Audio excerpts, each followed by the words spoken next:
Chers téléspectateurs du 7TV, bienvenue dans une nouvelle édition de votre émission Les Coulisses des Lions. Les Coulisses des Lions accueillera aujourd'hui la légende marocaine du Mexico 86 et aussi la légende du Raja Casablanca, l'ex-joueur de plusieurs clubs européens, Monsieur Mustafa Al-Haddaoui. Monsieur Mustafa Al-Haddaoui, merci d'avoir accepté notre invitation. Merci beaucoup. Monsieur Mustafa Al-Haddaoui, la ligne défensive de l'équipe nationale marocaine, bien évidemment, a reçu 0 but durant les éliminatoires de la Coupe du Monde.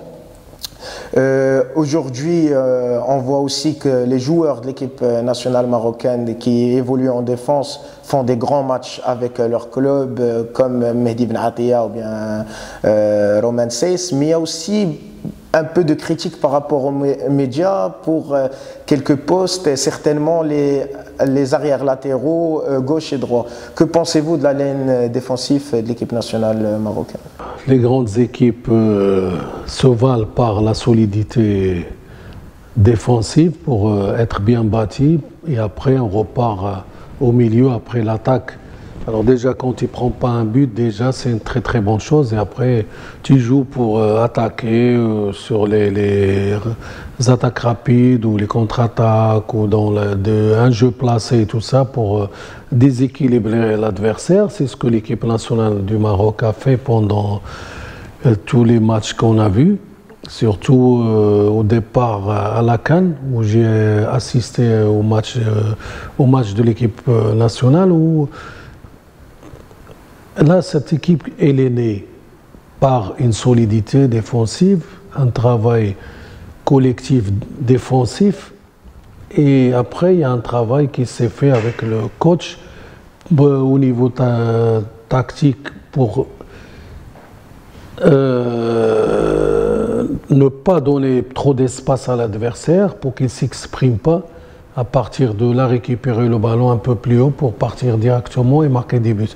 Alors quand il y a un groupe solide, une défense solide, malgré que ce que tu as dit là au niveau du côté gauche, il y a des lacunes parce qu'on n'arrive pas à trouver un joueur gaucher, type défenseur, qui évolue régulièrement dans son club pour que ça soit la même chose que Romain Saiss ou Ben Atia ou Derar. Parce que ce côté-là, on souffre beaucoup. Mais c'est ça le problème. Derar, il est plutôt, c'est pas son vrai poste avec son club turc. Il joue pas dans ce poste-là.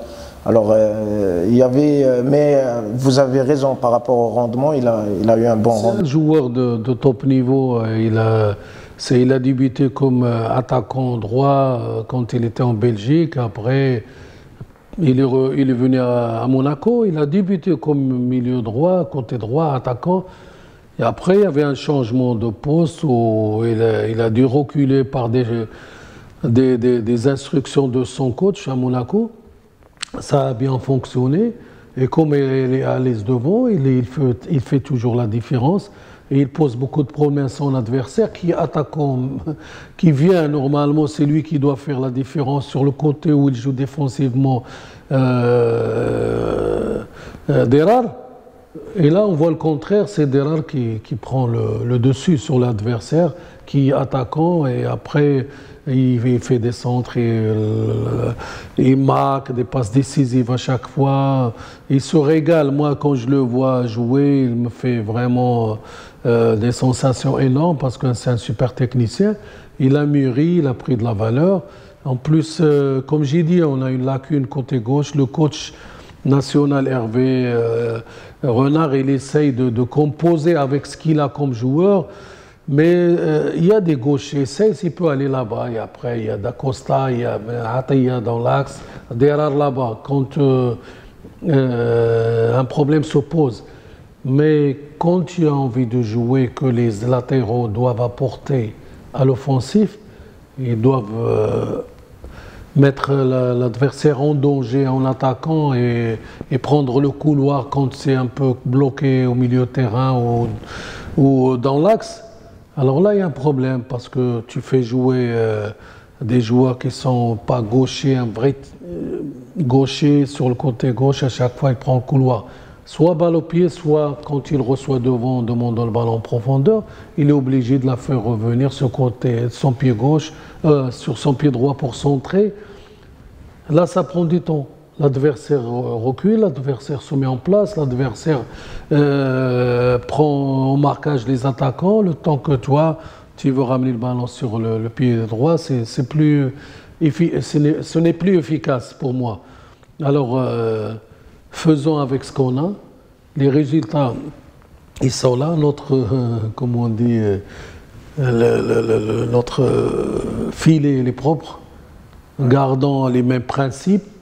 Les joueurs, ils jouent vraiment avec un état d'esprit combatif. Ils respectent les règles du jeu, la tactique de l'entraîneur. Après, ils rajoutent de leur efficacité mentale, parce que c'est des joueurs de haut niveau qui jouent dans les meilleurs clubs. Régulièrement, ils sont titulaires. Et tu peux compter sur ces gars, parce que tu vas jouer une Coupe du Monde, c'est les compétiteurs qui seront là-bas. Des équipes rodées, des équipes qui ont l'habitude de jouer dans ces événements extraordinaires, planétaires. Pour moi, c'est pas un problème d'avoir un arrière-gauche qui n'est pas là au gaucher. Il y a un équilibre qui doit se faire. On a une équipe professionnelle, un staff qui a su gérer ces problèmes-là. Parce qu'on n'a pas, on ne va pas l'inventer, on ne va pas le créer. Le temps qu'il viendra, on espère dans la... Bien sûr, et c'est ce qui fait l'avantage du sélectionneur Hervé Renard, surtout par rapport aux éliminatoires. Il n'avait pas des joueurs dans ce poste-là. Il a pu encaisser 0 but, il a pu se qualifier pour la Coupe du Monde, et ça, c'est un plus que pour M. Hervé Renard. Mais bien sûr, il est intelligent, il a su gérer son groupe avec intelligence. Il a un groupe à lui, il a la colonne vertébrale de cette équipe nationale. Il leur fait confiance et les gars ils sont rentrés dans son schéma tactique. À partir de là, tu n'as pas de problème d'adaptation pour ceux qui viennent rejoindre l'équipe nationale, les nouveaux arrivés. Ils sont contents d'être dans le groupe, ils se battent pour avoir une place. Tout le monde a envie de participer à cette Coupe du Monde. C'est un rêve pour chaque footballeur professionnel de représenter son pays et jouer une Coupe du Monde. Ça n'a rien à voir avec jouer la CAN ou jouer quelques matchs avec l'équipe nationale, les éliminatoires et tout ça. Participer à une Coupe du Monde et faire un bon résultat, tu rentres dans l'histoire et tout. Moi, il y a des joueurs qui ont joué dans le haut niveau, comme Georges Weah, comme Abidi Pelé, mais ils n'ont pas eu la chance de participer à une Coupe du Monde. Mais on peut dire que les joueurs qui ont aidé l'équipe nationale marocaine à se qualifier, on peut dire qu'il y aura quelques éléments qui ne vont pas être sélectionnés à la Coupe du Monde. Ah, tu sais, le coach il est sensible par rapport à quelques-uns qui étaient titulaires, ils ne l'ont pas aidé, ils ont fait leur boulot. Et là, ils sont blessés ou ils sont mis en forme, ils ont perdu leur place peut-être avec leur club, ils sont plus compétitifs. Et il n'y a pas de sentiments. Quand tu mets les sentiments dans tes choix, dans tes orientations et tout ça, tu n'es plus dans le vrai, tu commences à me donner du doute au groupe parce que tu n'es plus dans ton assiette et que tu veux faire plaisir à quelqu'un qui était avec toi dans le groupe et qu'il a joué quelques matchs. Malheureusement pour lui, il ne joue plus parce que ça va faire une défaillance dans le groupe, dans le système de jeu que tu fasses. Ceux qui seront prêts, ceux qui ont la place méritée, ils seront là. Et je crois que le coach, il sait ce qu'il fait. Le staff qui travaille avec lui, il y a une bonne harmonie, il y a une synchronisation entre le staff. Et ça se voit dans le groupe. Quand tu vois le groupe actuellement, il y a une vie, il y a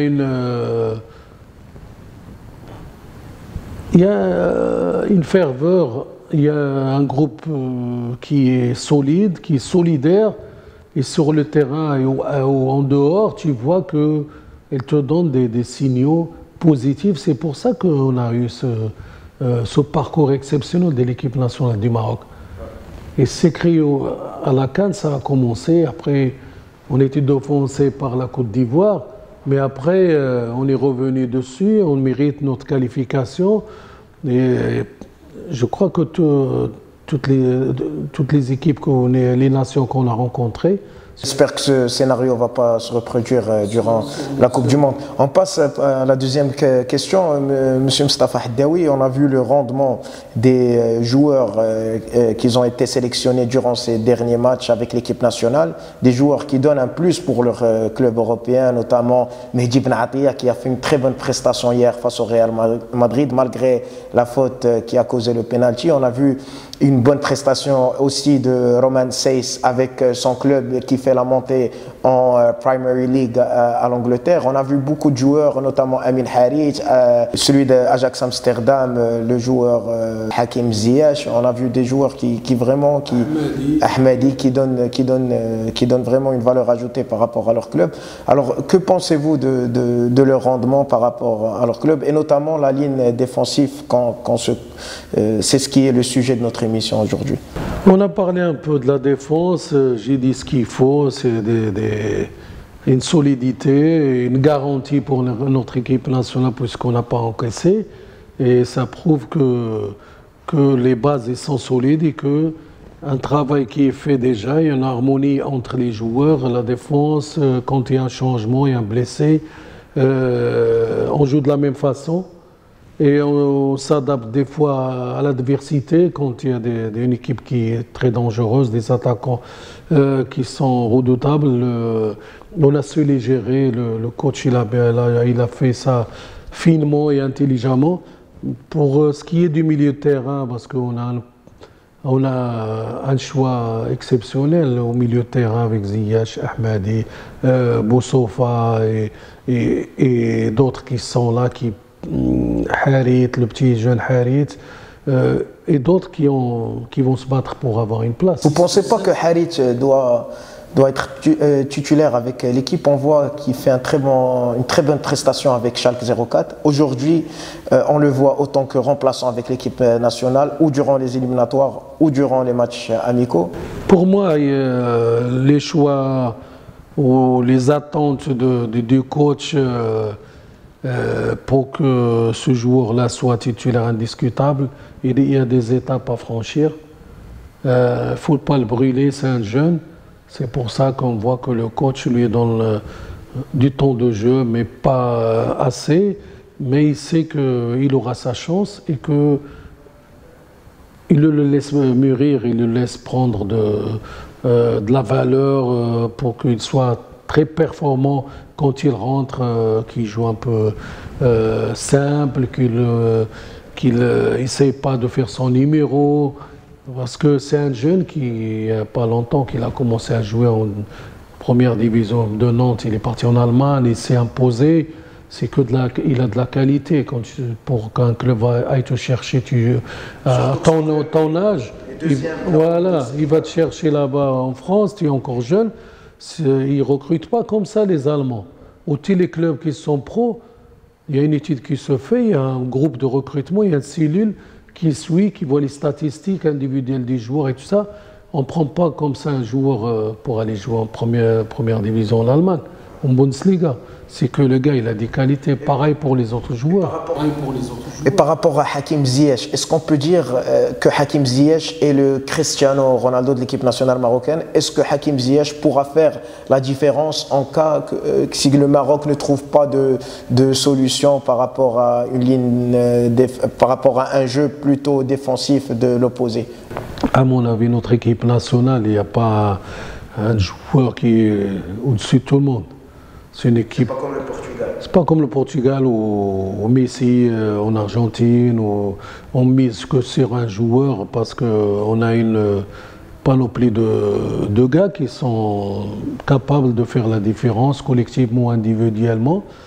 Et c'est au coach de trouver la bonne solution. Parce que il fait adapter. Tu vois que Ziyech, des fois, il joue non, Ziyech, il n'y a pas de problème. Il peut faire la différence dans les balles arrêtées, les corners, coups francs directs et tout ça, mais aussi il a une clairvoyance de top niveau et il donne beaucoup de passes décisives, des assists et tout ça. Mais en plus de ça, il est buteur, il marque des buts. Et il est intelligent dans le jeu, vu sa taille, c'est pas un joueur qui est costaud physiquement, il impose sa force et tout ça, mais il est intelligent. Très intelligent. Il fait aussi la différence avec l'Ajax Amsterdam. À chaque fois que son équipe a besoin de lui, il est là, il marque des buts, C'est pour ça qu'il s'est imposé, il s'est fait recruter par l'Ajax d'Amsterdam. C'est pas n'importe qui joue. Le numéro qu'il a dans ce club-là, c'est quelque chose d'extraordinaire de voir ce joueur-là qui fait la différence.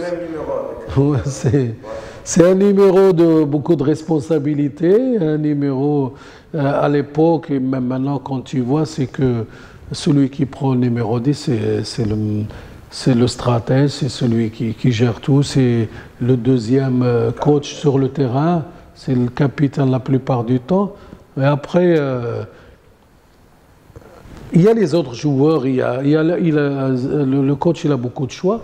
Et par rapport à l'adversaire du match J qu'on va jouer, il va rentrer une équipe. Après, il pourra changer pour le deuxième match, ça dépend de l'adversaire.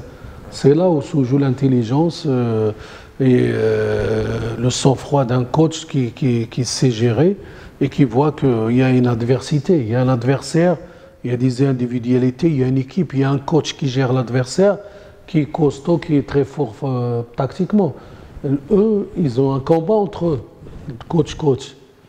Alors, man-to-man, sur le terrain. Et après, sur le banc de touche, il y a une guerre qui s'annonce entre le plus intelligent, peut-être la mi-temps quand il rentre dans les vestiaires, et il doit refaire des changements. Là, ce qu'on voit, c'est toujours les intelligents qui changent, et après, il y a les différences. C'est pas par hasard que la différence, parce que le coach avec son staff, il y a une lecture qui se fait pendant le match. Alors, il y a le staff qui est dans les tribunes, il y a ceux qui sont sur le banc avec le coach principal, et ça lui facilite la tâche. Alors, il y a un message qui passe, il y a des règlements à faire tout de suite à la mi-temps, parce que le match, c'est pas l'entraînement. Le match, c'est pas le match amical. La compétition, c'est autre chose. L'épisode précédent avec M. Méric Raymond, on lui avait demandé par rapport à l'équipe nationale de Portugal, quelle est la différence entre celle que vous avez affrontée et avec celle que le Maroc vont jouer. Il nous a répondu que celle que vous avez affrontée était plus dure que celle-là. Est-ce que vous pensez la même chose? Oui, je partage l'avis d'Yalkrim, parce qu'à l'époque, il y avait un grand joueur, il y avait un grand... Pas Feutré, non, un grand buteur, et à l'époque était le meilleur buteur de l'Europe. Il s'appelle Gomez. Pareil que Ronaldo. Dans l'année où il y a la Coupe du Monde, le gars il était à l'époque le meilleur buteur de la saison où il y avait la Coupe du Monde. Gomez, il était à Porto. C'était un attaquant exceptionnel. Mais il y avait Paulo Feutré, que tu as dit, c'est le meilleur joueur en Espagne. Il jouait à l'Atlético de Madrid, il avait une vingtaine d'années. Et après, il y avait Bento, le gardien, qui était à Porto. Après, il est parti jouer en Espagne, il est décédé. Et après, milieu de terrain exceptionnel, il y avait des joueurs de top niveau. C'est une formation que... C'est une équipe complète, quoi. Les individualités, après le jeu collectif, la fluidité dans le jeu, c'est des joueurs techniquement très très forts, comme les Brésiliens. À l'époque, c'était une équipe qui séduit, tu as envie de les voir jouer, tout ça.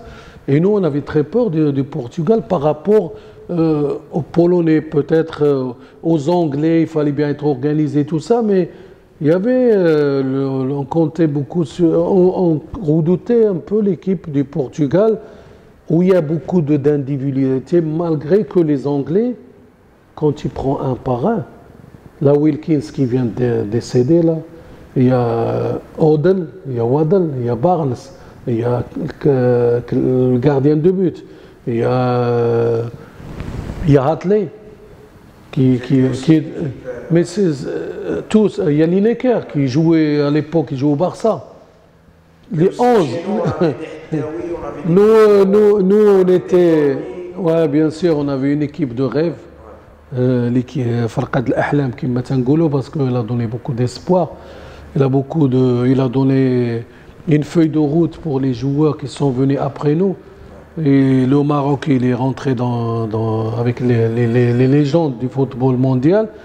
À l'époque, nous, il y avait une réception que la FIFA fait tout le temps dans les groupes. Quand il y a un groupe, avant la Coupe du Monde, ils font une réception pour chaque groupe. Et nous, on était invités aussi, conviés à cette réception, une soirée, où il y avait la présentation des équipes qui vont participer dans notre groupe. Et tous les médias, télé, radio, journalistes, écrits et tout ça, ils sont allés tous vers les vedettes de ces équipes-là. Et nous, on était dans un coin, personne ne nous a calculé. Et on était fâchés, on a dit c'est pas normal que même s'ils sont plus forts, qu'ils disent que c'est des pays de football, que soit les Anglais, c'est eux qui ont sorti le football, ils ont créé le football. Après, tu as le Portugal, il y a Eusebio là-bas. Comme chez nous là, comme on leur a dit, ouais, il y a celui-là, vous avez créé.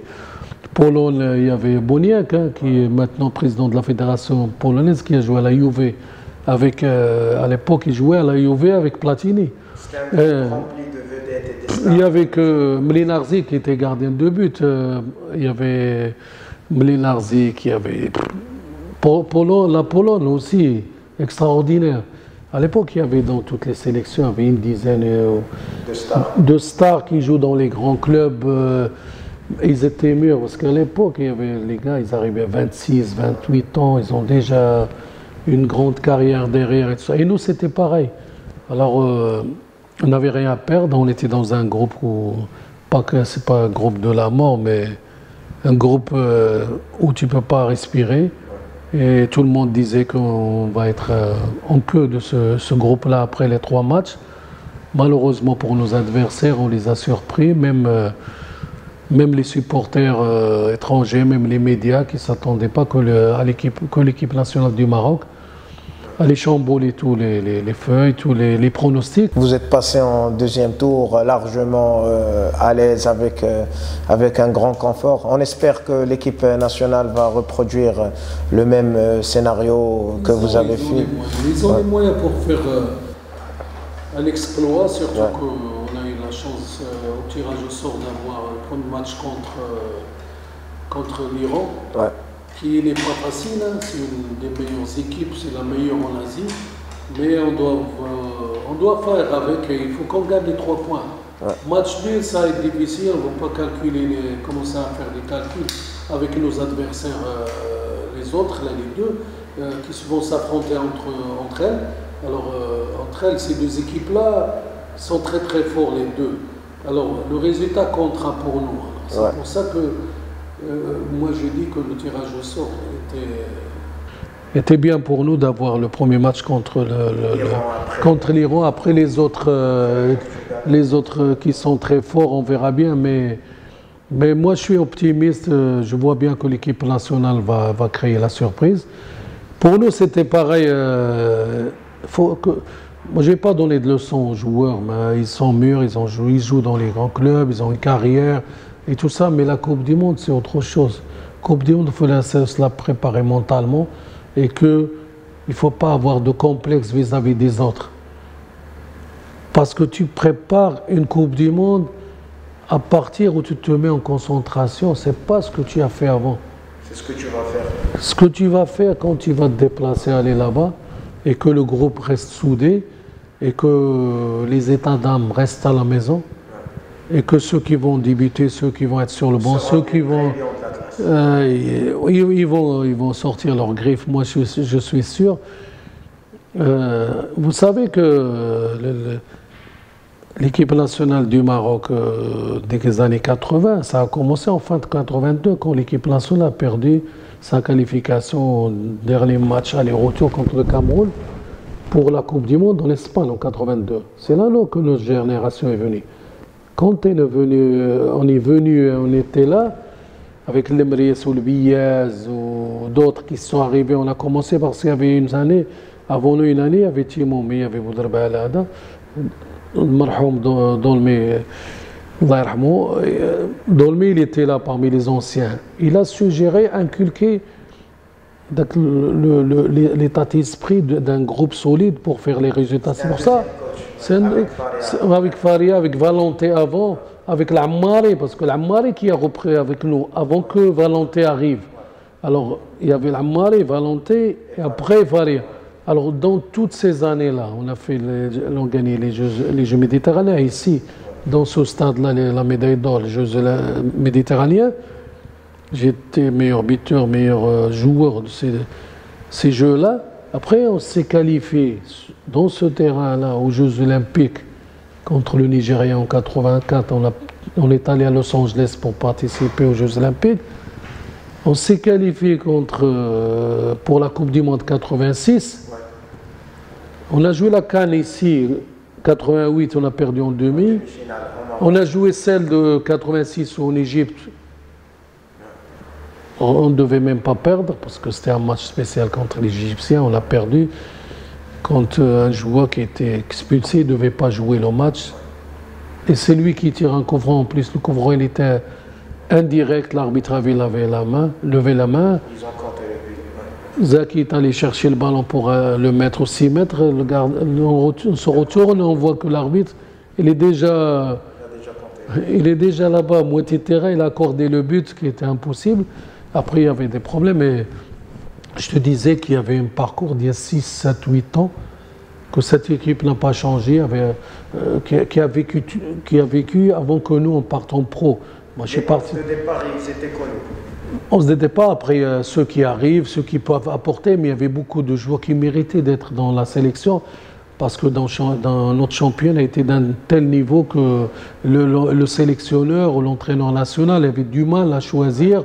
Surtout, parce qu'il avait beaucoup de choix et les joueurs ils étaient très solides, très solidaires. Ce qu'on voit maintenant, pas de groupe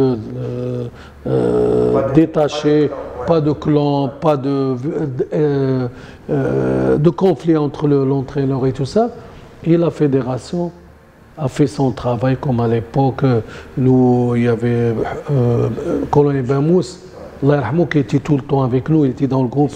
Pareil, ce qu'il a fait le Qja, quand il a vu que l'équipe, il fallait qu'il soit là pour qu'elle prenne la bonne route et la bonne conduite pour ne pas rater des choses et regretter de ne pas être là.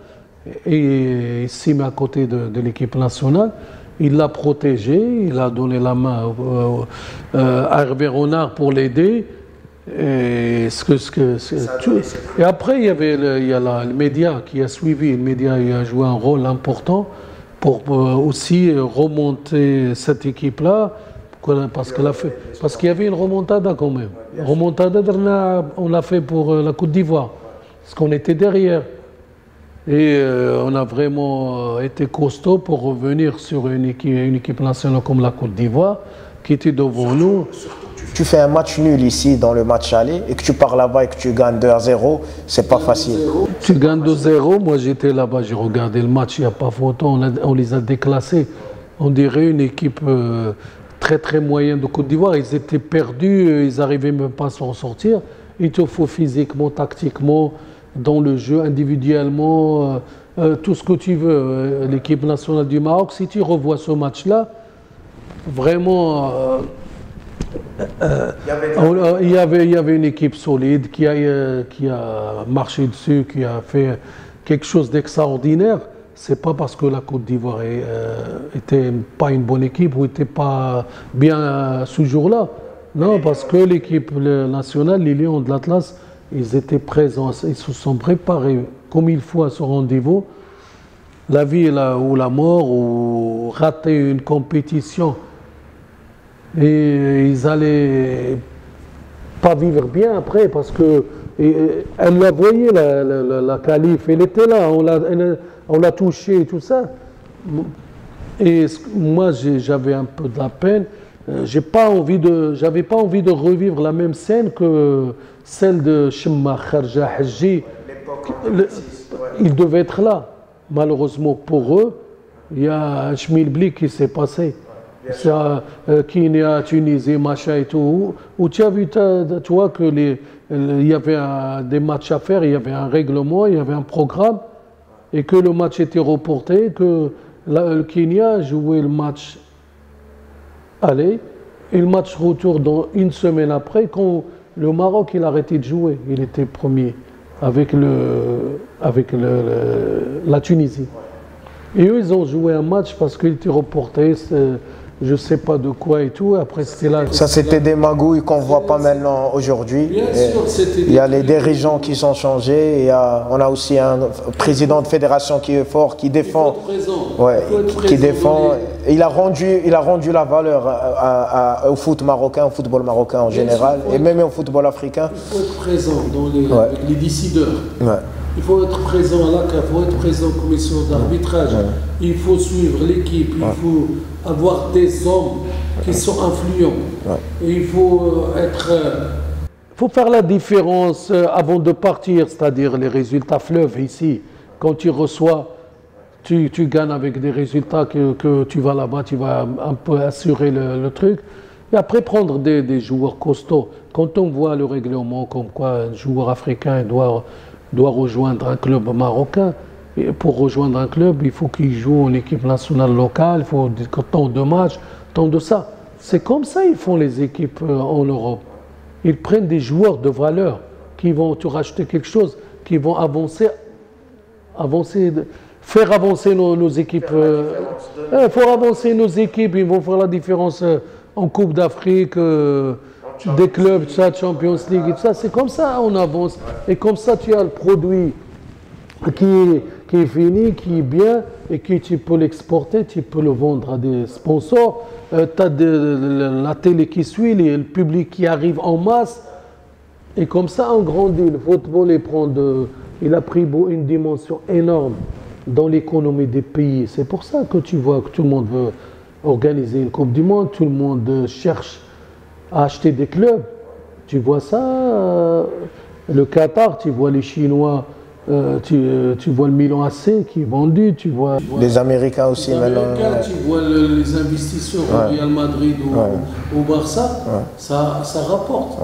Et ça génère beaucoup d'argent et beaucoup de postes de travail, beaucoup de public, du plaisir, de l'amour, l'éducation, les footballeurs, les petits. Il y a une vente énorme, c'est quelque chose d'extraordinaire. Il faut que... J'espère que du bien, parce que quand on voit où va le football marocain, dans le professionnalisme, les sociétés, les équipes nationales, tout ce qu'on... J'espère que cette route... tout ça, ce qui est des bénéfices, c'est que du bonheur pour notre football. Et que...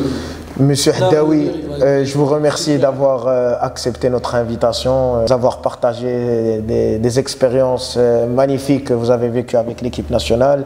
Chers téléspectateurs, je vous remercie de nous avoir suivis et je vous donne rendez-vous avec un nouvel épisode des Coulisses des Lions. Merci.